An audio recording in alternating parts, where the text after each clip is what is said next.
మన ప్రభు అయిన యేసుక్రీస్తు వారు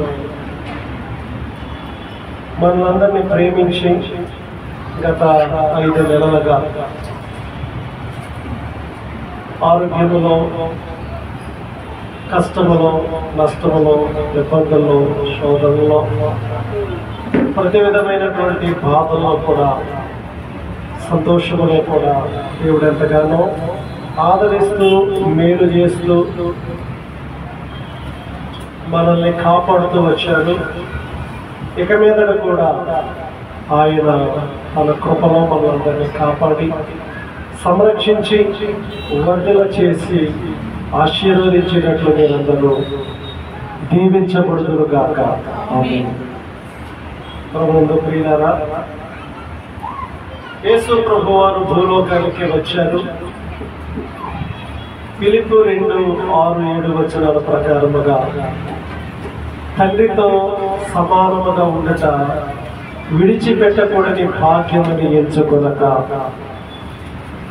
వ్యక్తినిగాను దాసునిగాను భూలోకానికి వచ్చి ఆయన మన కొరకు శ్రమపడి, ఆయన సిలువకు వెళ్ళి, ఆయన సమాధి చేయబడి, ఆయన 3వ దినమున పునరుద్ధారుడై ఈ లోకములో 40 దినాలు తను తాను సశరీరుడుగా కనపరుచుకొని అందరూ చూస్తూ ఉండగా తండ్రి కుడి పార్శ్వమునకు ఆరోహణమయ్యాడు. ఒకానొక దినాన్న ఆయన తిరిగి రానయ్యున్నాడు. ఆరోహణము అనగా ఎత్తబడుట, అవరోహణము అనగా మహామహిమ నుండి భూలోకానికి వచ్చుట. అవరోహణం అయ్యింది, ఆరోహణము కూడా అయ్యింది. రాకడ మధ్యాకాశానికి రానయ్యున్నాడు. ఈ మధ్య ఆకాశానికి రానయ్యున్నప్పుడు విశ్వాసమైన మనము ఈ భూలోకములో ఎలా ఉండాలో, ఎలా సిద్ధపడాలో అనే సత్యాన్ని పేతురు పంతకోటికి వ్రాస్తూ మొదటి పత్రిక 4వ అధ్యాయం 7వ వచనములో అన్నిటి అంతము సమీపమై ఉన్నది అన్నాడు. ఇక్కడ మనం చూస్తూ ఉన్నాం, అన్నిటి అంతము సమీపమై ఉన్నది అనగా యుగాంతం అనేది జరగనై ఉన్నది. 2012వ సంవత్సరంలో యుగాంతం అన్నారు కొంతమంది, 2020వ సంవత్సరంలో కూడా యుగాంతం అన్నారు. మానవుడు మాట్లాడిన విధానములో యుగాంతం రాదు, కానీ దేవుని చిత్తములో ఆ యుగాంతం అనేది ఉన్నది. ఒకానొక దినాన్న పంచద్భూతములు మహావేంద్రముతో లయమైపోవును అన్నాడు పేతురు ద్వారా దేవుడైనటువంటి యెహోవా. ఆ మాటను మనము చూస్తూ ఉన్నాం. చూడండి, ఈ లోకములో అంతము ఏర్పడినై ఉన్నది. పంచభూతములు మహావేంద్రముతో లయమైపోతాయన్న సత్యాన్ని కూడా పేతురు భక్తులు చక్కగా రాస్తున్నట్లుగా మనం చూస్తూ ఉన్నాం. కనుక ఇది మహావేంద్రముతో, అంటే చూడండి, పేతురు రాసిన 2వ పత్రిక 3వ అధ్యాయము 10వ వచనములో ప్రభువు దినము దొంగ వచ్చినట్లు వచ్చును, ఆ దినమున ఆకాశము మహాధ్వనితో గతించిపోవును, పంచభూతములు మిక్కటమైన వేగముతో లయమైపోవును, భూమియు దాని మీద ఉన్న కృత్యములు కాలిపోవును అన్నాడు. ఒకనొక దినము రానయ్యింది, అది అంతముకు సంబంధించిన దినం. అందుకే మన మూలపాఠం పేతురు రాసిన మొదటి పత్రిక 4వ అధ్యాయం 7వ వచనములో అన్నిటి అంతము సమీపమై ఉన్నది అన్నది. సమీపమై ఉన్నది అంటే అంతములకు ముంగుర్తులు ఏంటండి అనంటే, మత్తయి సువార్తలో ప్రియులారా 24వ అధ్యాయం 3వ వచనములో అది ఎప్పుడు జరుగును అని అడిగారు.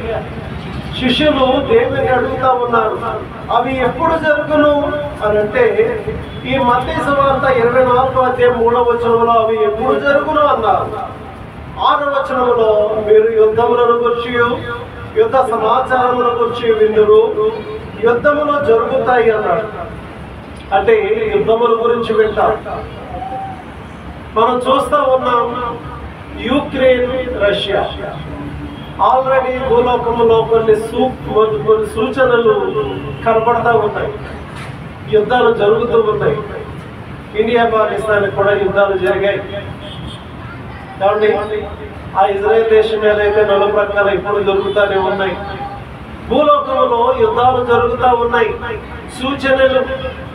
అదే సమయంలో 7వ వచనంలో జనం మీదకి జనములు, రాజ్యం మీదకి రాజ్యము లేచును అన్నాడు. మత కల్లోలాలు ఇప్పుడు ఎక్కడ చూసినా ఏం జరుగుతున్నాయి? జనం మీదకి జనం ఎందుకండి అని అంటే మత కల్లోలాలు. ఈ మతం అనే పేరు మీద రాజకీయవేత్తలు కూడా చాలా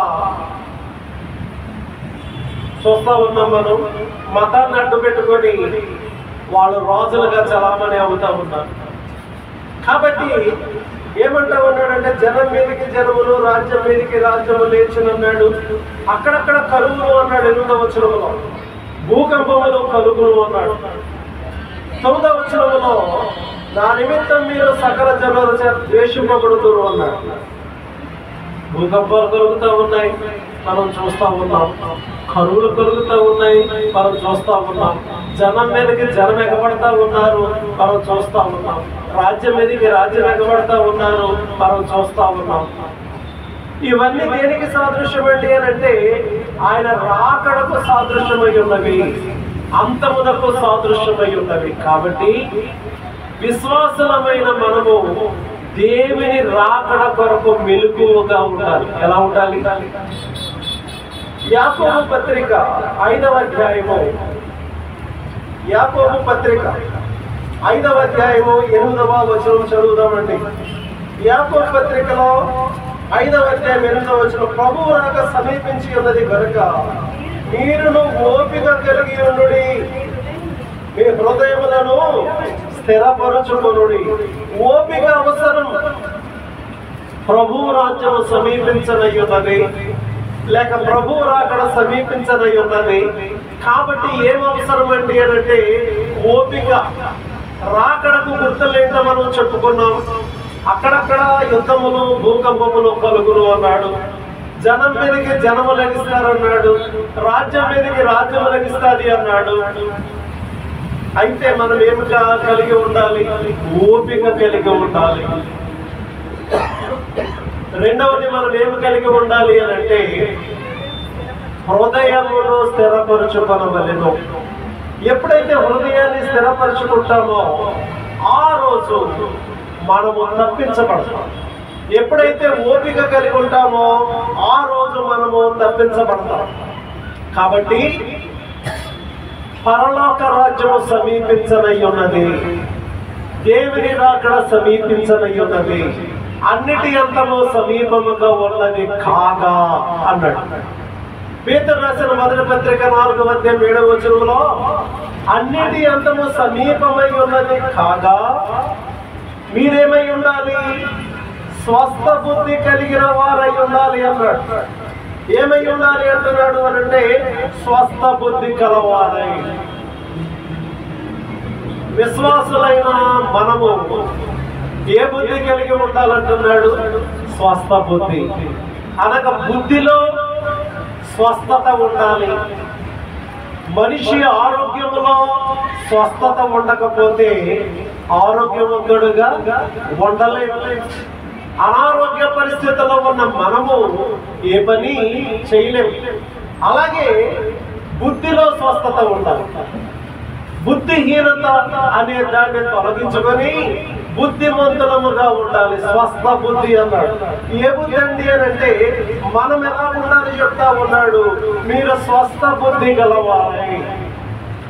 నేటి దినాన్న స్వస్థ బుద్ధి అనేది ప్రజలలో కనబడటం లేదు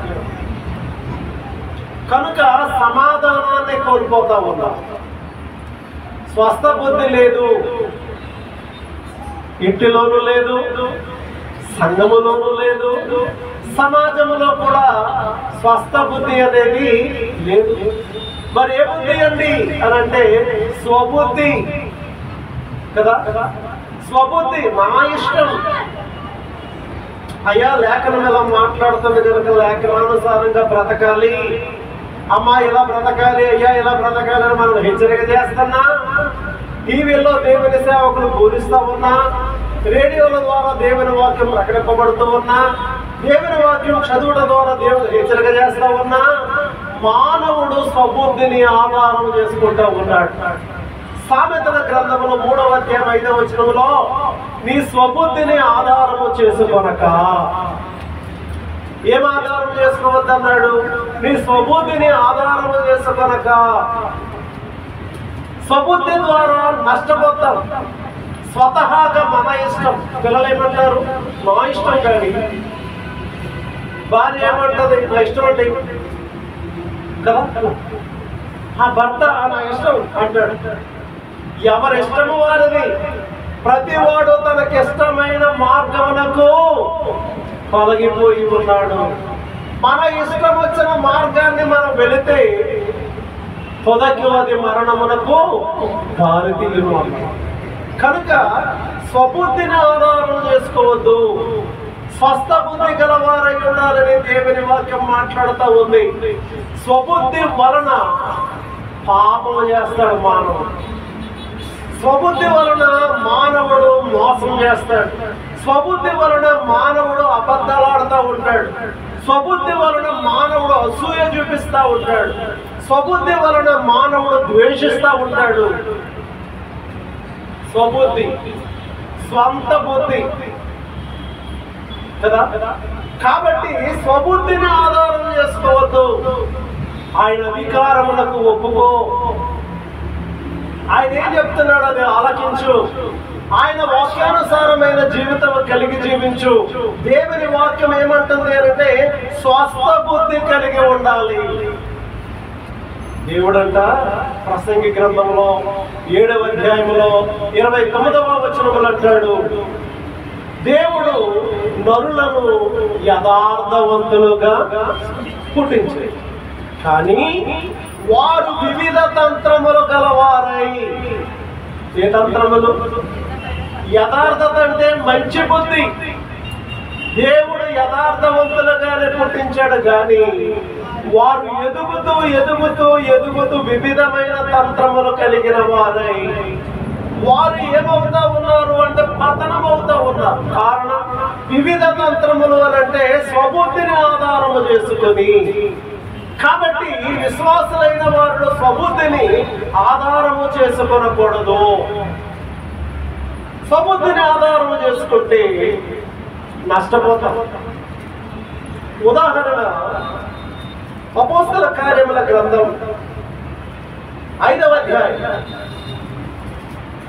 1వ వచనములో ఒక భార్యాభర్తలు కనపడుతూ ఉంటారు. వారెవరండి అంటే అననీయ, సప్పేరా. వారు భూములు అమ్మారట. ఏమమ్మారు? భూమి అమ్మారట. భూమి అమ్మి పేతురు భక్తుని దగ్గరకు తీసుకొచ్చారు. ఏంటది? ధనం. తీసుకొచ్చి పేతురు గారికి ఇస్తా ఉంటే పేతురు గారు అడిగాడంట, ఇంతకేనా అమ్మారు అంటే, అవునండి ఇంతకే అమ్మామండి. ఓకే, ఇప్పుడు స్వబుద్ధిని ఆధారం చేసుకొని అననీయ దైవజనునితో అబద్ధమాడక అననీయ అక్కడకక్కడే ప్రాణము విడిచి. ఆ సంగతి తెలియక అతని భార్య వచ్చిందట. భార్యని పేతురు అడుగుతున్నాడు, మీరు ఎంతగా భూమిని అమ్మారు? ఆయన మీతో చెప్పలేదండి. పాస్టర్ గారు ఆయన మీతో చెప్పలేదా? పేతురు పాస్టర్ గారు మా ఆయన మీతో చెప్పలేదా? ఇంటికేమేమండి అన్నదా. వెంటనే ఆమె కూడా ఈ 1వ వచనము నుండి మనం చదివినట్లయితే అననీయ అనే ఒక మనుషుడు తన భార్య అయిన సప్పీరాతో ఏకమై పొలం అమ్మేను. భార్య ఎరుకనే వాడు దాని మెడలో కొంత దాచుకొని కొంత తెచ్చి అపోస్తల పాదముల యొద్ద పెట్టెను. ఎందుకు దాచాడు? స్వబుద్ధి, స్వనీతి, స్వబుద్ధిని ఆధారము చేసుకున్నాడు కనుక దాచాడు. స్వబుద్ధిని ఆధారం చేసుకున్నాడు కనుక దైవజనుడైన పేతురునితో అబద్ధమాడాడు. అసలు ఎందుకు అమ్మాడు అనంటే ఆ 4వ అధ్యాయంలో 34వ వచనం, భూములైనను ఇళ్ళనైనను కలిగిన వారందరూ వాటిని అమ్మిన వాటిని వెల తెచ్చి అపోస్తల పాదముల యొద్ద పెట్టుటూ వచ్చిరి. ఆది అపోస్తల కాలంలో భూములు ఉన్నవాళ్ళు, ఇల్లు ఉన్నవాళ్ళు, ఎందుకు వచ్చిన భూములు, ఎందుకు వచ్చిన ఇల్లు అవన్నీ అమ్మేసి అందరూ సమాంతరంగా ఉండాలి, అందరూ సమానంగానే ఉండాలి, విశ్వాసంలో హెచ్చు తగ్గులనే ఉండకూడదు అని ఒక ఆలోచన కలిగి అపోస్తల పాదముల యొద్దకు ఆ ధనాన్ని పట్టుకొచ్చి పెట్టేవారు. ఇప్పుడు అననీయ సప్పీరాలు కూడా మనము కూడా ముదమనుకున్నారట, అమ్మారట. భార్య ఎరుకనే ఒకడు అననీయ అనేవాడు అమ్మాడట. దాన్ని పట్టుకొచ్చి పేతురు గారికి ఇస్తుంటే పేతురు గారు అడిగి ఇంతకేనా అమ్మారు అని. అవునండి ఇంతకే. పేతురు కూడా దేవుడు కదా, ఆ భూమి వెల ఎంతో పేతురు గారికి అర్థమైపోతుంది కదా. ఆ సంగతి మీరు మర్చిపోయారు. కారణం స్వబుద్ధిని ఆధారం చేసుకొని భార్య కూడా ఆయన మీకు చెప్పలేదండి పేతురు గారు అన్నట్టు అడిగింది. వెంటనే ఆమె కూడా ఏమయ్యింది? అబద్ధం ఆడటానికి గల కారణం స్వబుద్ధిని ఆధారం చేసుకున్నారు. దాచిపెట్టడానికి గల కారణం స్వబుద్ధిని ఆధారం చేసుకున్నారు. కనుక స్వబుద్ధిని ఆధారం చేసుకుంటే ఏమవుతుంది అని ఆలోచన చేస్తే పతనం లేక నష్టం కలుగుద్ది. కాబట్టి బుద్ధిలో ఏముండాలి? స్వస్థ బుద్ధి. నీ మాట అవునంటే అవును, కాదంటే క్రైస్తవులముగా మనము రక్షింపబడ్డాం. క్రైస్తవులుగా యేసు ప్రభుని స్వీకరించాం. మన ప్రభు ఎలాంటి వాడు? ఆయన అబద్ధము ఆడడు, ఆయన సత్యవంతుడు. నేనే మార్గము, నేనే చేయము, నేనే సత్యం అన్నాడు. సత్యవంతుడైన దేవుని పిల్లలం మనం ఎలా ఉండాలి? సత్యవంతులముగానే ఉండాలి. స్వబుద్ధిని ఆధారము చేసుకొనకూడదు. సత్యవంతులముగా లేము గనుక ఆయన నామము మనం ఏం చేస్తూ ఉన్నాం? అవమానపరుస్తూ ఉన్నాం. ఆయన నామాన్ని అవమానపరుస్తూ ఉన్నాం. కనుక విశ్వాసులైన వారు ఆయన రాకడకు సిద్ధపడవలసిన వారు స్వస్థ బుద్ధి కలిగిన వారై ఉంటారు. అన్నిటి అంతము సమీపమై ఉన్నది కాగా అన్నాడు పేతురు రాసిన మొదటి పత్రిక 4వ అధ్యాయము 7వ వచనంలో. అన్నిటి అంతము సమీపమై ఉన్నది కాగా మీరు ఏమై ఉండాలి? స్వస్థ బుద్ధి కలిగిన వారమై ఉండాలి. రెండవది అంతము కొరకు సిద్ధపడేవారు. అంతము వచ్చేస్తూ ఉంది కనుక ఆ మంచి రోజు కొరకు, ఏ మంచి రోజు? ఎత్తబడే రోజు కొరకు సిద్ధపడవలసిన వారు స్వస్థ బుద్ధి కలిగిన వారై ఉంటారు. రెండవది అన్నిటి అంతము సమీపమై ఉంది. ఎత్తబడేవారు, దేవుని సముఖంలో ఉండేవారు ఏమై ఉండాలి అంటున్నాడంటే, రెండవది ప్రార్థన చేయుటకు మెలకువగా ఉండండి. ఒకటి స్వస్థ బుద్ధి కలిగి ఉండాలి. బైబిల్లో చాలా మంది ఉన్నారు స్వస్థ బుద్ధి లేనివారు. సమయం లేదు కనుక ఉదాహరణకి అననీయ సప్పీరాలు మాత్రమే చెప్తారు. అలాగే ఇక్కడ మనం చూస్తా ఉన్నాం. రెండవది ఏంటండి అని అంటే ప్రార్థన చేయుటకు మెలకువగా ఉండాలి.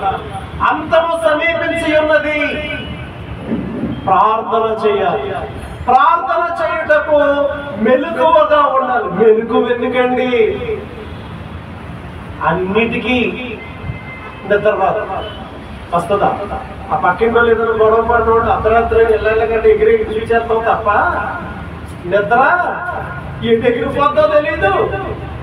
ప్రార్థన అనండి, మోకరించి అలా నిద్ర వస్తాం. పిల్లల్ని ప్రార్థన చేసుకున్నాం తరలవచ్చని చెప్పండి, అలా నిద్రపోతారు. పెద్దలు చూడండి దుర్బట్లా పడతానే ఉంటారు. ప్రార్థన ఒక మొద్దు. ప్రార్థనలు అంటే సాతాను గడికి ఇష్టం ఉంటుందా ప్రార్థన? కాబట్టి వాడు ఏం చేస్తాడు? నిద్ర రప్పిస్తాడు. ప్రార్థనలోనే నిద్రపోతారు చాలా మంది. అందుకు మెలకువ కలిగి ఉండండి. మీరు ప్రార్థన చేయొచ్చు, మెలకువగా ఉండండి. అన్నిటి అంతము సమీపమై ఉన్నది కనుక ప్రార్థన చేయొచ్చు, మెలకువగా ఉండమంటున్నాడు. మార్కు సువార్తలో 14వ అధ్యాయం, మార్కు సువార్త 14వ అధ్యాయము 34వ వచనం చదువుతామండి. 14వ అధ్యాయము మార్కు సువార్త 34వ వచనములో, అప్పుడు ఆయన నా ప్రాణము మరణమగునంతగా దుఃఖమునకు మునిగి ఉన్నది, మీరెక్కడ ఉండి మెలకువగా ఉండడని వారితో చెప్పి. మెలకువగా ఉండడం అంటే ప్రార్థన చెయ్యండి. అయ్యా నా ప్రాణము దుఃఖములో మునిగిపోతా ఉంది, ఇంకా కొన్ని గంటలకు నన్ను సిలువ వేసేస్తారు అని యేసు ప్రభు వారు చెప్తా ఉన్నారు. మీరు మెలకువగా ఉండండి అని వారితో చెప్తే కొంత దూరము సాగిపోయి నేల మీద పడి సాధ్యమైతే గడియ తన యొద్ద నుండి తొలగిపోవాలని ఆయన ప్రార్థించుచూ ఉన్నాడట. ప్రార్థించి ఈ శిష్యులు అసలు ఎలాగొన్నారు, ప్రార్థన చేస్తున్నారా, మెలకువగా ఉన్నారని వచ్చాడట. 37వ వచనంలో ఆయన మరలా వచ్చి వారిని చూచి నిద్రించుచుండుట చూచి, సీమోను నీవు నిద్రించుచున్నావా? ఒక్క గడి అయినను నీవు మేలుకొని ఉండలేవా? మీరు శోధనలో ప్రవేశింపకూడనట్లు మెలకువగా ఉండి ప్రార్థన చేయండి. యేసు ప్రభు వారు తన శిష్యులతో చెప్పుచున్నటువంటి మాటలు. మీరు శోధనలో ప్రవేశింపకూడనట్లు మెలకువగా ఉండి ప్రార్థన చేయండి. మరలా ఆయన వెళ్ళాడు. తదుపరి 41వ వచనంలో ఆయన 3వ మారు వచ్చి చూడగా నిద్రపోవుచుంట అలసట తీర్చుకుని ఆయన 3వ మారు వచ్చాడు. వారు ఏం చేస్తా ఉన్నారు అంటే నిద్రపోతా ఉన్నారు. ఆయన ఏమన్నాడు? మీరిక నిద్రపోండి, అలసట తీర్చుకునుడి అని దేవుని లేఖనములో తన శిష్యులతో మాట్లాడుతూ ఉన్నాడు. ప్రార్థన అన్నిటి అంతము సమీపమై ఉన్నది. వచ్చేవాడు ఆలస్యం చేయకుండా వస్తాడు. వచ్చిన వాడు మనం సిద్ధపడి ఉంటే మనల్ని తీసుకుని వెళ్తాడు. మనం ఎత్తబడే గుంపులో ఉండాలి అని అంటే ఒకటి స్వస్థ బుద్ధి కలిగి ఉండాలి. రెండవదిగా ప్రార్థన చేస్తూ మెలకువగా ఉండాలి. ప్రార్థన చేస్తూ మెలకువగా ఉండకపోతే దొంగవలే వస్తాడు. మెలకువ లేని వారికి ఆయన దొంగవలే వస్తాడు. కనుక ఆయన దొంగవలే వచ్చినప్పుడు మనమేమవుతామండి అని అంటే విడవబడిపోతామేమో. ప్రార్థన చేయాలి. 24 గంటలు రోజుకి,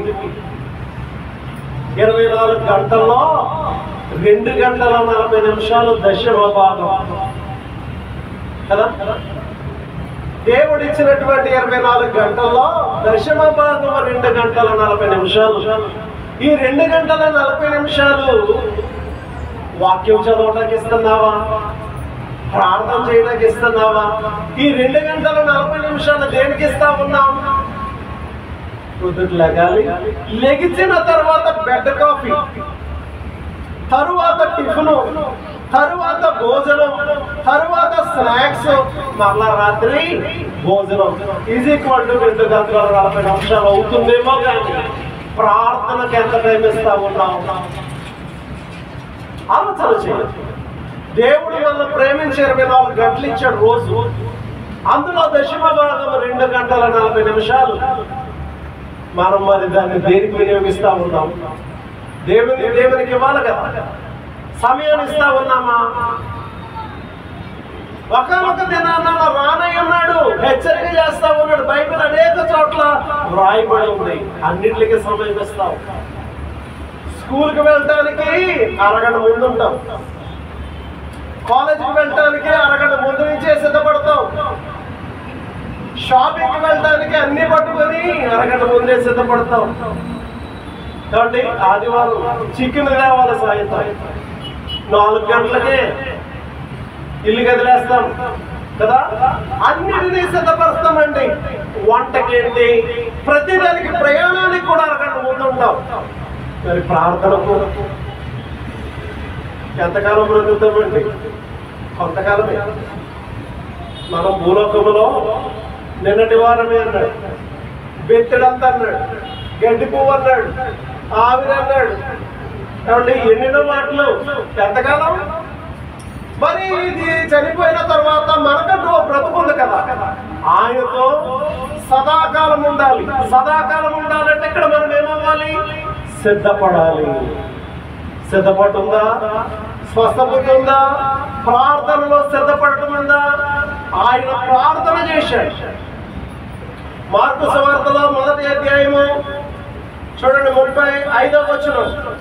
మార్కు సువార్త 1వ అధ్యాయము 35వ వచనములో ఆయన పెందలకాడన లేచి ఇంకట్లో చాలా చీకటి ఉండగా బయలుదేరి అరణ్య ప్రదేశములకు వెళ్ళి అక్కడ ప్రార్థన చేయుచుండెను.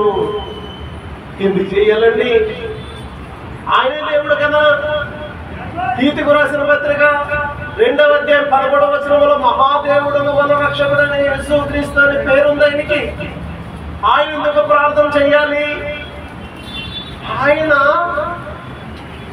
చీకటితోనే లేచాడంట, పెద్దగాడే లేచాడంట, అరణ్య ప్రదేశానికి వెళ్ళాడంట, అక్కడ ప్రార్థన చేయుచుండెను. యేసు ప్రభు వారు ఎందుకు ప్రార్థన చేయాలి? అంత అవసరం ఏం పట్టింది ఆయనకి? ఆయనే దేవుడు కదా. మన పెద్దగాడ లేకపోతే ప్రార్థన చేయడానికి ఎవరైనా పెద్దగడ్డలు ఇస్తారా? ఇలా చెప్పాను. నీళ్ళు వెళ్ళిపోతున్నాయి అంటే లేచిపోతాం. కాబట్టి పెద్దల కాడ వచ్చేస్తాయి మా ఇద్దరు నిద్ర చేయడం. అప్పుడు లెగిసిపోయి కూర్చునేసి ఆ టైం చూస్తావు, ఆ నీళ్ళు పైపు చూస్తావు, టైం చూస్తావు, నీళ్ళు పైపు చూస్తావు, తర్వాత బయట వెళ్ళిపోతావు. ఎందుకు? పని ఆయా అమ్ముకు వినయ్యాయా. మన వాళ్ళు ఇందుకు అలా ఉంటారు కదా, ఆయా గయా అని ఉంటారు కదా. కనుక ప్రియులారా ఆలోచన చేయండి. అంటే అన్నింటికి సమయం ఇస్తున్నావు, ప్రార్థనకు సమయం ఇస్తున్నావా? ప్రార్థన చేయాలి. ప్రార్థన ఎందుకు చేయాలండి అని అనుకుంటున్నారేమో. మాస్టర్ గారు ప్రార్థన అంటున్నారు, అసలు ప్రార్థన ఎందుకు చేయాలండి? రోమీయులకు రాసిన పత్రికలో 10వ అధ్యాయం 12వ వచనం. రోమీయులకు రాసిన పత్రిక 10వ అధ్యాయము 12వ వచనంలో చదివినట్లయితే అండి, యూదుడని గ్రీకు దేశస్థుడని భేదం లేదు, ఒక్క ప్రభు అందరికీ ప్రభు అయ్యుండి తనకు ప్రార్థన చేయవారందరి ఎడల కృప చూపుటకు ఐశ్వర్యవంతుడు. ఆయన ధనవంతుడు అయ్యుండి కదా, ఐశ్వర్యవంతుడు, ధనవంతుడు. దేనిలో? కృప చూపుటలో. ఈ భూలోకంలో మనం బ్రతకాలా? బండి మీద వెళ్ళిపోతున్నామా? తుర్రు వెళ్ళిపోతాం బండి మీద. దాని మీద ఏం కావాలి మనకి? కృప. ఆటో ఎక్కామా? తిరగబడకూడదు. అప్పుడప్పుడు ఆటోలు తిరగబడతాయి, అప్పుడప్పుడు యాక్సిడెంట్లు అవుతాయి, అప్పుడప్పుడు ఏంటంటే జరుగుతాయి. ఇవన్నీ బాగుండాలంటే కృప చూపించేవాడు ఒక ఆయన ఉండాలి. ఆయన కృప చూపించడంలో ఐశ్వర్యవంతుడు కనుక తనకు అతనికి ప్రార్థన చేయవారందరి ఎడల కృప చూపువాడు. ప్రార్థన ఎందుకు చేయ పాస్టర్ గారు అని అంటే, ప్రార్థన కృప చూపిస్తుంది. ప్రార్థన ఏం చేస్తుందండి? కృప చూపిస్తుంది. కృప అవసరమండి. ఎన్నో పాటలు, నీ కృపలి నీ క్షణము, నీ దయలే నీ క్షణము, నేను ఊహించలేను యేసయ్యా. అంటే నీ కృప లేకపోతే నన్ను నేను ఊహించుకోలేను, ఏమైపోతానో తెలీదు. పాటలు పాడేస్తాను. మరి కృప కావాలి కదా. కృప చూపించడానికి ఆయన ఐశ్వర్యవంతుడు అంటున్నాం కదా. కృప చూపించే వారి కొరకు ప్రార్థన చేయాలి కదా. చేస్తున్నామా కదండి? చేస్తున్నామా? కృప చూపించే దేవునికి మనం ప్రార్థన చేయాలి. చక్కని మాట, ప్రార్థన చేయవారి ఎడల కృప చూపవాడు. రెండవది, ఎందుకు ప్రార్థన చెయ్యాలంటే పాస్టర్ గారు అంటే 13వ వచనంలో ఎందుకనగా ప్రార్థన చేయవాడెవడో వాడు రక్షింపబడును. ఒకటి కృప అవసరం, రెండవది రక్షణ కూడా అవసరం. ఏమోనండి, అంత ఆయన కృప అండి. నేను ఇల్లు కడతాను అనుకోలేదండి, ఆయన కృప అండి. నేను ఈ పెళ్లి చేస్తాను అనుకోలేదు, ఆయన కృప అండి. నేను ఈ ఉద్యోగం చేస్తాను అనుకోలేదండి, కృప అండి. కబుర్లు చెప్తాను. ఎప్పుడన్నా ప్రార్థన చేసావా కృప కొరకు? దేవుడు నిజంగా అలా తప్పించాడు తెలుసా అనేస్తాను. మరి తప్పించడానికి ప్రార్థన చేస్తామమ్మా. ప్రార్థన ఎందుకండి? కృప చూపించే దేవుని కొరకు, కృప కొరకు ప్రార్థన చేయాలి. ప్రార్థన ఎందుకండి? రక్షణ కొరకు ప్రార్థన చేయాలి. కృప చూపుతున్నాడు, రక్షణ చూపుతూ ఉన్నాడు. కృప కలిగిన నడుచుకునే వాళ్ళముగా ఉండాలి. కృప కావాలి అంటే ప్రార్థించే వాళ్ళంగా ఉండాలి. రెండవదిగా చూస్తే రక్షణ అవసరం, రక్షణ కొరకు ప్రార్థించే వాళ్ళంగా ఉండాలి. దేవునికి ప్రార్థన చేసేవాడు. ఇంతకు మనం చెప్పుకున్నాం, దేవునికి ప్రార్థించక ఆహారము మింగువారు అన్నాడు. అంటే ప్రార్థన ప్రతి విషయంలో కూడా అవసరమై ఉన్నది కనుక ప్రార్థించే వాళ్ళముగా మనం జీవించాలి. ఒకటి, అంతము సమీపమై ఉన్నది కనుక విశ్వాసులమైన మనము స్వస్థ బుద్ధి కలిగాలి. రెండవదిగా, అంతము సమీపమై ఉన్నది కనుక మనం ఏం చేసే వాళ్ళమై ఉండాలి అంటే ప్రార్థన చేస్తూ మెలకువ కలిగి ఉండాలి. మూడవదిగా మనం చూసినట్లయితే పేతురు రాసిన మొదటి పత్రికలోనే 4వ అధ్యాయం 8వ వచనం అండి, ఒకరినొకడు మిక్కుటమైన ప్రేమ కలిగి ఉండాలి. ఏమన్నాడు? 8వ వచనంలో ఒకరికొకడు మిక్కుటమైన అంతం వస్తా ఉంది, ఎత్తబడాలి. ఆయన రాకడలో మనం అందరం ఎత్తబడాలి అని అంటే ఒకరికొకడేమో కలిగి ఉండాలి, మిక్కుటమైన ప్రేమ. మిక్కుటమైన ప్రేమ కలిగిన వారమై ఉండాలి అన్నాడు. ప్రేమ ఈ రోజుల్లో ఉన్నాయా? ప్రేమలు తక్కువైపోయింది. ఈ రోజుల్లో ప్రేమలు కనపడతా లేదు. మిక్కుటమైన ప్రేమ కనపడాలి అంటున్నాడు. ప్రేమ ఏం చేస్తాడండి అని అంటే కొరింథీయులకు రాసిన మొదటి పత్రికలో 13వ అధ్యాయము 4వ వచనం అండి. 13వ అధ్యాయము 4వ వచనం, ప్రేమ ఏమండి కొన్ని లక్షణాలు ఉన్నాయి. ప్రేమ ఎందుకండి అని అంటే ప్రేమ దీర్ఘకాలము సహించును, ప్రేమ దయచూపును, ప్రేమ మత్సరపడదు, ప్రేమ డంబముగా ప్రవర్తింపదు, ప్రేమ ఉప్పొంగదు, ప్రేమ అమర్యాదగా ప్రవర్తించదు, ప్రేమ స్వప్రయోజనమును విచారింపదు, ప్రేమ త్వరగా కోపపడ్డదు. ప్రేమల గురించి చాలా మాటలు మనం చూస్తూ ఉంటాం. కాబట్టి 13వ అధ్యాయం 1వ వచనంలో ఏమన్నాడు? దేని కొరకు ప్రయాసపడమన్నాడు? ప్రేమ కొరకు ఏమండి ప్రయాసపడమంటున్నాడు. అక్కడ మాట్లాడుతూ ఉన్నాడు, నేను ప్రేమ లేని వాడనైతే వ్యర్థుడను. ఎలాంటి వాడంట? ప్రేమ లేని వాడనైతే వ్యర్థుడను అన్నాడు.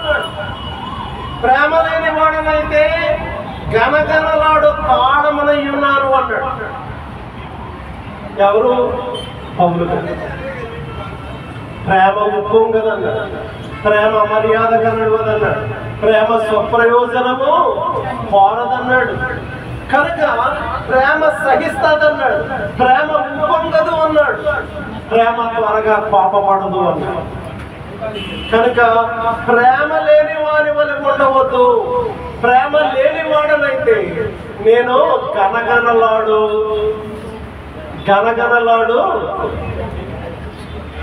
అక్కడ వ్రాయబడ్డాను, నేను ఎలాంటి వాడనండి అని అంటే గనగనలాడు తాళమునై ఉన్నాను అన్నాడు. మొదటి వచనం 13వ అధ్యాయం 1వ వచనంలో చివరి భాగంలో ప్రేమ లేని వాడనైతే రోగిల కంచును గనగనలాడు తాళమునై ఉన్నాను అన్నాడు. 2వ వచనం చివరి భాగంలో ప్రేమ లేని వాడనైతే నేను వ్యర్థుడను అన్నాడు. కాబట్టి 14వ అధ్యాయం 1వ వచనంలో ప్రేమ కలిగి ఉండటకు ప్రయాసపడుము అన్నాడు. ప్రేమ కలిగి ఉండాలి. ఉన్నాయా ప్రేమలు? యేసు ప్రభు వారితో సహవాసం చేశాడు ఒక ఆయన పేరు ఇస్కరియోతు యోధా. ఇస్కరియోతు యోధా యేసు ప్రభు వారితో సహవాసం చేశాడు, యేసు ప్రభు వారితోనే ఉన్నాడు.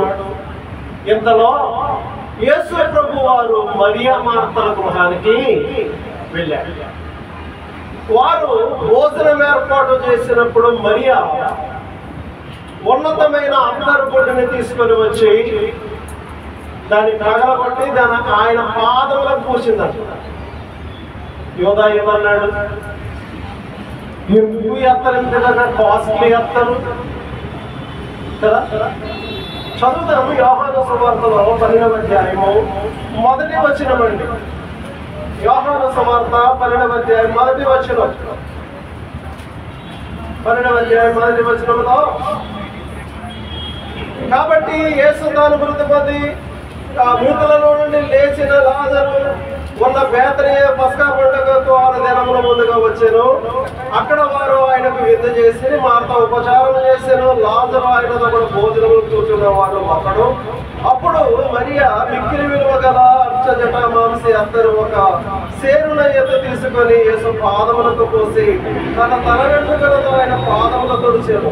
ఇల్లంతయు వాసనతో నిండెను. ఆయన శిష్యులలో ఒకడు అనగా ఆయనను అప్పగింపనై ఉన్న ఇస్కరియోతు యోధా ఈ అత్తరెందుకు 300 దేనారములందు అమ్మి పేదలకి ఇవ్వలేను కదా అని అంటూ వాడి మాటలు చెప్పినది పేదల మీద శ్రద్ధ కలిగి కాదు, కానీ వాడు దొంగ నుండి తన దగ్గర డబ్బు సంచివించినందున అందులో వేయబడినది దొంగిలించుచూ వచ్చిన గనుక అలాగూ చెప్పాను కదా. ఆలోచన చేస్తున్నారా? యేసు ప్రభువుతో ఉన్నవాడే కానీ యేసు ప్రభు యొక్క గొప్పతనాన్ని ఇష్టపడని వాడు. ప్రేమేది? ప్రేమ సహించును అన్నాడు కదా. ప్రేమేది యోధాకు? అయ్యో యేసు ప్రభు వాళ్ళు ఎంతలాగా కనపరుస్తున్నారు, చాలా సంతోషపండి అని అన్నాడు. యేసు ప్రభు వారి యొక్క మహిమను ఆయన ఇష్టపడలేకపోతా ఉన్నాడు. యేసు ప్రభు వారి గొప్పతనాన్ని అంటే వారు ఆయనను గౌరవిస్తూ ఉంటే ఆ గౌరవాన్ని స్వీకరించలేకపోతా ఉన్నాడు కనుక ఇదెందుకు ఇలాగెందుకు చేస్తున్నారు? ఇది అమ్మి పేదలకు ఇవ్వచ్చు కదా అంటే పేదల మీద ఉన్న ప్రేమను బట్టి కాదు, కానీ వాడు దొంగ అన్నాడు. అక్కడ ఆయనతోనే ఉన్నాడు, ఆయనతోనే తిరిగాడు, ఆయనతోనే అన్ని విధాల ఆహారాలు తినడం అన్ని విధాలా బాగున్నాడు, కానీ ఆయన ఔన్నత్యాన్ని సహించలేకపోతా ఉన్నాడు, ఆయన గొప్పతనాన్ని సహించలేకపోతా ఉన్నాడు. ప్రేమేది కూడా ఉన్నవాడే కానీ ప్రేమ అనేది లేదు. ఈ విషయాలు మనం గమనించాలి. ప్రేమ ప్రేమ ప్రేమ అంటూనే ఉంటారు కానీ వారు ప్రేమించలేరు. ప్రేమ ఎలాంటిది? ఈ యొక్క ఇస్కరియోతు యోధాని గారు ఆలోచన చేస్తే కపటమైన చెరికాడా అన్నాడు. వాడేమన్నాడు? నేను ఎవరినైతే ముందు పెట్టుకుంటానో యేసు నీకు శుభం అన్నాడు. ఆయనేమన్నాడు? చెలికాడా నువ్వు చేయవలసినది చెయ్యు. ఆలోచన చేస్తున్నారా? 33.5 వెండి 33 తులాల వెండికి అట్టేసుకున్నాడు యేసు ప్రభు వారు. ప్రేమ ఏంది కనుక విశ్వాసులైన మనము ఏమై ఉండాలి అని అంటే ప్రేమ కలిగిన వారమై ఉండాలి. ఏమంటే ప్రేమ కలిగిన వారమై ఉండాలి అని దేవుని వాక్యం మనతో హెచ్చరిక చేస్తూ ఉంది. ఒక దినాన అంతము రానై ఉంది కనుక ఒకరినొకడు మిక్కుటమైన ప్రేమ కలిగిన వారై ఉండాలి. ఒకరినొకడు మిక్కుటమైన ప్రేమ కలిగిన వారమై ఉండాలి అని దేవుని లేఖనం మాట్లాడుతూ ఉంది. కనుక ప్రేమ కావాలి, ప్రేమ కలగాలి అనంటే ఏం చేయాలి అని అంటున్నాడండి. పేతురు రాసిన మొదటి పత్రికలోనే మొదటి అధ్యాయము 23వ వచనం అండి. సత్యమునకు విధేయులగుట చేత నిష్కపటమైన ప్రేమ కలుగును అన్నారు. ప్రేమ కలగాలంటే దేనికి విధేయులవ్వాలి? సత్యమునకు విధేయులగుట చేత నిష్కపటమైన ప్రేమ కలుగును అన్నారు. అనగా వాక్యమునకు విధేయులై ఉంటారు. వాక్యమునకు ఎప్పుడైతే విధేయులై ఉంటామో అప్పుడు మనకి ఏం కలుగుద్ది అని అంటే నిష్కపటమైన ప్రేమ కలుగును. అదే పేతురు రాసిన మొదటి పత్రికలో 23వ వచనంలో మీ మనస్సులను పవిత్రపరచుకోవాలి అన్నాడు. మీ మనస్సులను పవిత్రపరచుకోవాలి. ఎప్పుడైతే పవిత్రపరచుకుంటామో ప్రేమ అనేది నిష్కపటమైన ప్రేమ మనలోనికి వస్తుంది. కాబట్టి ప్రియ దేవుని బిడ్డలారా, ప్రేమ కలిగిన వారమై ఉండాలి అని మాట్లాడుతూ ఉన్నాడు. ప్రేమ కలిగిన వారమై ఉండాలి. ప్రేమ లేని వారు ప్రభువుని చూడలేరు, రాకడకు ఎత్తబడలేరు. 4వదిగా పేతురు రాసిన మొదటి పత్రిక 4వ అధ్యాయం 9వ వచనంలో ఒకరికొకడు సనుగు కొనక ఆతిథ్యము చెయ్యుడి. దేవుని వాక్యం చెప్తా ఉంది, ఎత్తబడాలండి, ఆయన రాకడకు ఎత్తబడాలి అనంటే మొట్టమొదటిగా మనం చేయవలసింది ఏంటండి? ఎత్తబడేవారు దేవుని రాజ్యంలో ఉండాలి అని అనుకునేవారు స్వస్థ బుద్ధి కలిగిన వారమై ఉండాలి. రెండవది, ఆయన రాకడలో ఎత్తబడేవారు ప్రార్థన జీవితం కలిగిన వారై ఉండాలి. మూడవది, ఆయన రాకడకు ఎత్తబడేవారు ఏమై ఉండాలి అని అంటే ప్రేమ కలిగిన వారమై ఉండాలి. నాలుగవది, ఆయన రాకడకు ఎత్తబడే వారం ఏమై ఉండాలి అని అంటే సనుగు కొనకుండా ఆతిథ్యము చేసే వారమై ఉండాలి. ఆతిథ్యం ఎలాగా? సనుగు కొనకుండా. ఎవరైనా భర్తలు సహజంగా వారి స్నేహితులను తీసుకొస్తారు, టీ తాగెళ్దాం రండి, అవునా? భార్యలు హింటిస్తారు, ఏమని? కదా, మీకు తెలియదు, గమనించాలి ఎక్కువ అంటారు. అంటే ఏంటి? ఇప్పుడు తీసుకొచ్చావేంటి, ఇలాంటి నేను తీసుకొచ్చావేంటి, వాళ్ళు అయ్యలేవు తీయలేవు ఉంటాయి. కానీ ఆ హింట్లు ఇస్తూ ఉంటారు అన్నమాట. ఆ హింట్లు వీడికి అర్థం అవ్వలేదు అనుకోండి, ఆ డేక్స్ దమ్మడం వాళ్ళు ఆడిస్తూ ఉంటే వచ్చినోడికి అర్థమైపోద్ది. సర్లేరా మరొకసారి వస్తాను, నేను వెళ్తాను లేరా అంటాడు. లేదురా ఉంటారు అంటాడు వీడు, వెళ్తాను అంటాడు వాడు, ఉండరు అంటాడు వీడు, వెళ్తారు. ఇద్దరు కలిసి అక్కడికి వెళ్తారు, టీ స్టాల్కి వెళ్ళి టీ తాగి అక్కడి నుంచి, కదా గమనిస్తున్నారా? మూలుకుంటూ అదే వాళ్ళు తరపుడు ఎవరన్నా రానివ్వండి, ఈ భర్త కూడా కంగారు పెట్టేసి చెప్పేసుకున్నాను బ్యాట్లో సొమ్ము నీది కాదు అయింది. అంటే ఆలోచన చేయండి.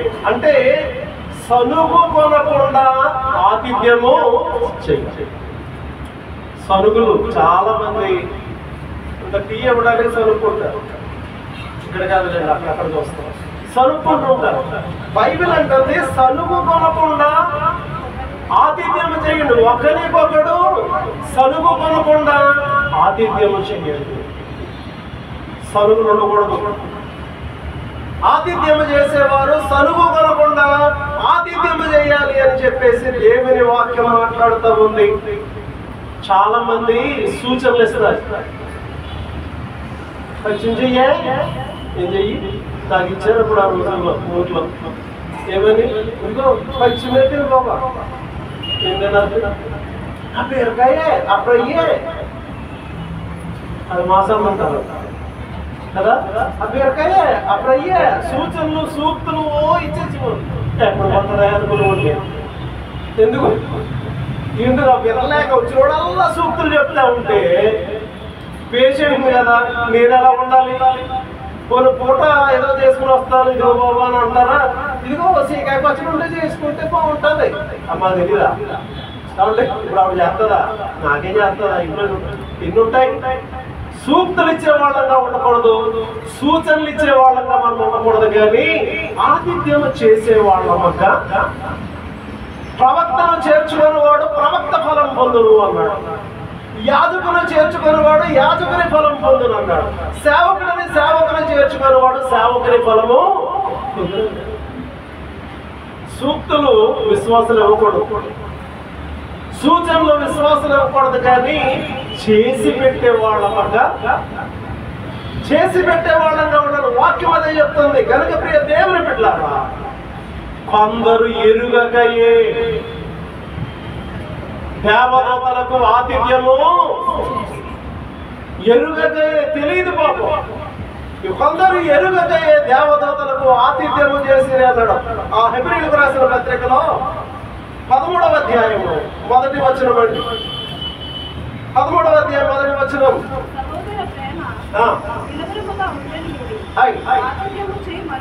ఆతిథ్యము చేయ మరొకడి, దాని వలన కొందరు ఎరుగకయే దేవదూతలకు ఆతిథ్యము కదా, దాని వలన కొందరు ఎరుగకయే దేవదూతలకు ఆతిథ్యం ఇచ్చేది. ఇస్తున్నామా? నాకేమని కాదు, ఎవరికైనా సరే మనం ఏమై ఉండాలి? ఆతిథ్యం ఇచ్చే గృహముగా మన గృహము ఉండాలి. వాడు నిలబెట్టుకుంటాడో పోతాడో మనకు అనవసరం, మన డ్యూటీ మనం చేయాలి. కాబట్టి నేను ఎంతోమందికి ఆతిథ్యాలు ఇచ్చాను, కొందరు నిలబెట్టుకున్నారు, కొందరు. కాబట్టి మన డ్యూటీ ఏంటండి అని అంటే ఆతిథ్యం ఇచ్చి తీర్పాయి తీర్చుకుంటాడు, మనకు అనవసరం. కానీ మన పని ఏంటండి అని అంటే ఆతిథ్యం. ఉదాహరణ చూడండి, ఆదికాండ గ్రంథం 18వ అధ్యాయం 1వ వచనం. మరియు మమ్రే దగ్గర ఉన్న సింధూర వనములో అబ్రహాము ఎండవేళ గుడారపు ద్వారమందు కూర్చుని ఉన్నప్పుడు యెహోవా అతనికి కనపడెను. అతడు పన్నులెత్తు చూసినప్పుడు 3 మనుషులు అన్నాడు. ముందెవరు కనపడాను? యెహోవా కనపడ్డాడట. ఆ యెహోవా తండ్రి కుమార పరిశుద్ధాత్మ రూపంలో వారికి కనపడ్డాడు కనుక 3 మనుషులు అన్నట్టు. వెంటనే ఆయన ఆత్మీయులకు తండ్రి, విశ్వాసులకు తండ్రి కనుక గమనించగలిగిన వాడు. కాబట్టి అంటున్నాడు, 3 మనుషులు అతని ఎదుట నిలవబడి ఉండేది. అతడు వారిని చూచి గుడారము వాకిట నుండి వారిని ఎదుర్కొన్నట్టు పరిగెత్తుకొని నేలబెట్టుకు వంగి, ప్రభువా నీ కటాక్షము నా మీద ఉన్నాయడా, ఇప్పుడు నీ దాసుని దాటి అవును. వెంటనే ఆయన పరుగులెడుతున్నాడండి. నేను కొంచెము నీళ్లు తెప్పించేదను, దయచేసి కాళ్ళు పడుకుని ఈ చెట్టు కింద అలసట తీసుకొనుడి, కొంచెం ఆహారం తెచ్చేదను, మీ ప్రాణములకు బలపరచుకొనుడి, తరువాత మీరు వెళ్ళవచ్చును. ఇందు నిమిత్తమే కదా నీ దాసుని ఎదుగు వచ్చి తెలియలేను. వారు మేము చెప్పినట్లు చేయమని అబ్రహాము గుడారమునున్న షారా ఎద్దకు త్వరగా వెళ్ళి నీవు త్వరపడి 3 మానికల మెత్తని పిండి తెచ్చి పిసికి రొట్టెలు చేయమని చెప్పాను. మరి అబ్రహాము పశువుల మందకు పరుగెత్తి ఒక మంచి లేత దూడను తెచ్చి ఒక పనివానికి అప్పగించాను. వాడు దాన్ని త్వరగా సిద్ధపడండి. ఈ విషయాలు ఎందుకు చెప్తున్నానంటే ఆతిథ్యం త్వరగా పరిగెత్తి ప్రక్కనే 19వ అధ్యాయంలో కూడా ఆ సాయంకాలం ముందు 2 దేవదూతలు సొదొమ చేరినప్పుడు లోతు సొదొమ గమనితో కూర్చుండేను. లోతు వారిని చూచి వారిని ఎదుర్కొని పోయి లేచి సాష్టాంగ నమస్కారం చేసిన, ప్రభువులారా దయచేసి మీ దాసునింటికి వచ్చి రాత్రి వేళకు వచ్చి కాడు పడుకుని మీరు పెందల కాడ లేచి మీ త్రోవను వెళ్ళవచ్చును. అందుకు వారు అలాగూ కాదు, గడివీధిలో రాత్రి వేళకు వచ్చేదని చెప్పి అయినను అతను మిక్కిలి బలవంతము చేసినప్పుడు వారు అతని తట్టు తిరిగి అతని ఇంట ప్రవేశించింది. అతడు వారికి బిందు చేసి పొంగని రొట్టెలను కాల్చిన వారు భోజనము. చాలా మంది చూస్తూ ఉంటాం బైబిల్లో, సులోమి గురురాలు కదండి, సారేపల్లి విధవరాలు, ఆలోచన చేయండి ప్రియ దేవుని బిడ్డారా. ఆతిథ్యము చేయుట మరిచిపోవద్దు అనే సత్యాన్ని దేవుని లేఖనం మాట్లాడుతూ ఉంది. కనుక విశ్వాసులమైన మనము నేర్చుకోవాల్సిన పాఠం ఏమై ఉంది అనంటే 7 విషయాలు ఉన్నాయి. 4 విషయాలతో మాటలు ముగిస్తా ఉన్నాను. చూడండి, ఆతిథ్యము చేయుట మర్చిపోవద్దు అన్నాడు. ఇంకేమన్నాడు అని ఆలోచన చేస్తే పేతురు రాసిన మొదటి పత్రిక 4వ అధ్యాయము 9వ వచనంలో దేవుని నానా విధములైన మంచి గృహ నిర్వహణ ఉంది. 4వది కదా, ఎన్ని విషయాలు చెప్పుకున్నాం? 4 విషయాలు చెప్పుకున్నాం. స్వస్థ బుద్ధి కలిగిన వారమై ఉండాలి, ప్రార్థించే వాళ్ళమై ఉండాలి, ప్రేమ గల వారమై ఉండాలి, ఆతిథ్యం ఇచ్చే వాళ్ళమై ఉండాలి. అదే సమయంలో మంచి గృహ నిర్వాహకులమై స్త్రీలైనా పురుషులైనా ఏమై ఉండాలి? మంచి గృహ నిర్వాహం. ఇంటిని బాగుగా కనిపెట్టేవాళ్ళు, ఇంటి విషయాలన్నీ బాగుగా జాగ్రత్తగా భద్రపరిచేవాళ్ళు, మంచి గృహ నిర్వాహకులమై. ఊర్లో భర్తలేమో బయట దేశాలంటే వెళ్తా ఉంటే భార్యలు స్కూటీలు ఇచ్చుకొని, మీకు తెలిసో తెలియదు, ఊరికి తెలుస్తుంది, బరబరబరబరబడి కొంతకాలానికి ఆయన వచ్చేస్తాడు. ఈవిడంతా ఏం చేస్తుంది? దుర్వ్యాపారం చేసి పోగొడతా ఉంటే మళ్ళీ ఇద్దరు కలిసి కూలి పనులు వెళ్ళిపోతారు. కారణం మంచి గృహ నిర్వాహకత్వము లేదు. కాబట్టి దేవుని వాక్యం ఏమంటుంది అంటే మంచి గృహ నిర్వాహకులై ఉండాలన్నాడు. ఇంకేమన్నాడు అని అంటే ఒక్కొక్కడు కృపావరము పొందిన కొలది ఒకరికొకరు ఉపచారము చేయాలి. 5వది మంచి గృహ నిర్వాహకం. 6వది ఉపచారము చేయాలి. ఏలియాకు ఎలీషా ఉపచారం చేశాడు. మోషేకు యెహోషువ ఉపచారం చేశాడు. పౌలు గారికి తిమోతి ఉపచారం చేశాడు. మార్తా యేసు ప్రభు వారికి ఉపచారం చేశాడు. పేతురు అంతా బాగుపడిన తర్వాత యేసు ప్రభు వారికి ఉపచారము. కనుక ఉపచారము చేయాలి, హెల్ప్ చేయాలి. ఎవరికి చేయాలి? మరి విశేషంగా విశ్వాస గృహములకు మనం ఏం చేసేవాళ్ళమై ఉండాలి? ఉపచారము చేసి. ఉపచారమును మరుచుటకు ఆయన అన్యాయస్తుడైన దేవుడు కాదు. కాబట్టి మనం ఏం చేయాలండి అని అంటే ఉపచారము చేసే వాళ్ళముగా విశ్వాసమైన మనము ఉండాలని దేవుని లేఖనం మాట్లాడుతూ ఉంది. కనుక విశ్వాసమైన మనము ఉపచారము చేసే వాళ్ళముగా ఉండాలి. 7వదిగా మనం చూసినట్లయితే ప్రియులారా, ఒకడు బోధించినట్లయితే దైవోక్తులు బోధించినట్లు ఉండాలి. బోధ ఊర్లో ఉన్నారు కదండి, చాలా విన్నాను, చూస్తున్నాను. డబ్బులే, ప్రార్థన చేస్తే డబ్బులు, చిన్నది ఏదైనా చేస్తే డబ్బులు, గృహ దర్శనాలన్నీ డబ్బులు. ఈ క్రైస్తవ నిలవన్నీ ఎలా మారినాయి అంటే శుభోదయం అంటే వస్తారు పొద్దుటే, అలా తయారైంది. పాస్టర్ గారు వచ్చేస్తారు, ముందే తీసి పెట్టేసి అలాగైతేనే వస్తారు, అలాగైతేనే ప్రార్థన చేస్తాడు. దైవోపదేశకుడు అనేవాడు బోధన విధానం ఎలా ఉండాలండి అంటే ఒకడు బోధించినట్లయితే దైవోపదేశమును బోధించినట్లుగా దేవుని వద్ద నుండి బోధిస్తా ఉన్నాడు అన్నట్టుగా దైవోక్తులను బోధించాలి. ఉన్నారా? దైవోక్తులు బోధించేవారుగా ఉండాలి. ఇప్పుడు అంతా కాపీ రైటెడ్, ఎక్కడ వినడం పట్టుకొచ్చి చెప్పడం. ఆలోచన చేస్తున్నారా?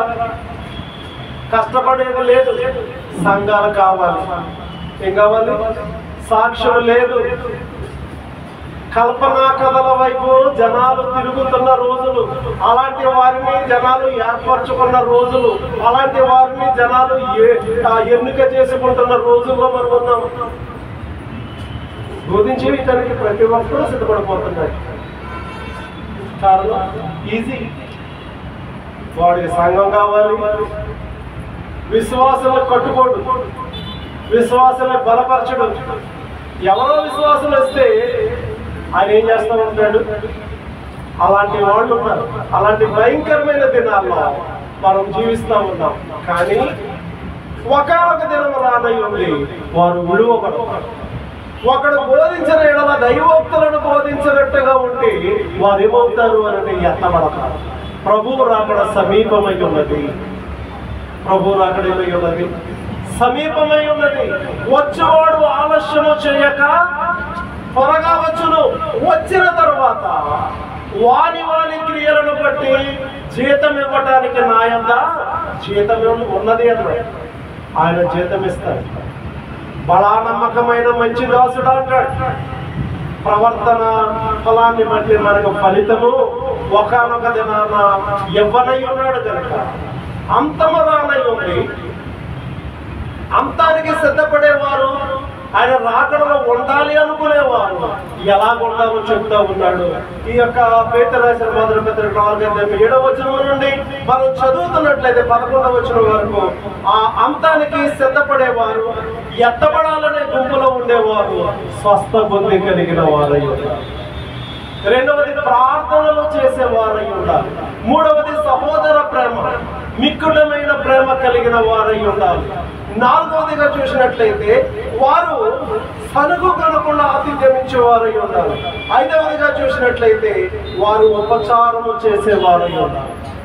ఆరవదిగా చూసినట్లయితే వారిని మనం చూస్తా ఉన్నాం. ఇక్కడ ఆతిథ్యం చేసిన తర్వాత వారు ఏం చేయాలి అంటున్నాడు అంటే దైవోక్తులు బోధించినట్లుగా బోధించాలి. దేవుని వాక్యంలో మనం చూస్తా ఉన్నాం ప్రేమ ఉండాలి అన్నాడు. అదే సమయంలో అంటున్నాడు మంచి గృహ నిర్వాహకులు. ఈ 7 విషయాలు ఎప్పుడైతే మనం కలిగి ఉంటాం ఆయన రాకడం ఎత్తబడతాం. ఆయనతో సదాకాలం ఉంటాం. లేకపోతే 30 సంవత్సరాలు, 40 సంవత్సరాలు, 50 సంవత్సరాలు, 100 సంవత్సరాలు చెప్తాం. చచ్చిన తర్వాత ఆరనేపిలో ఉంటాం.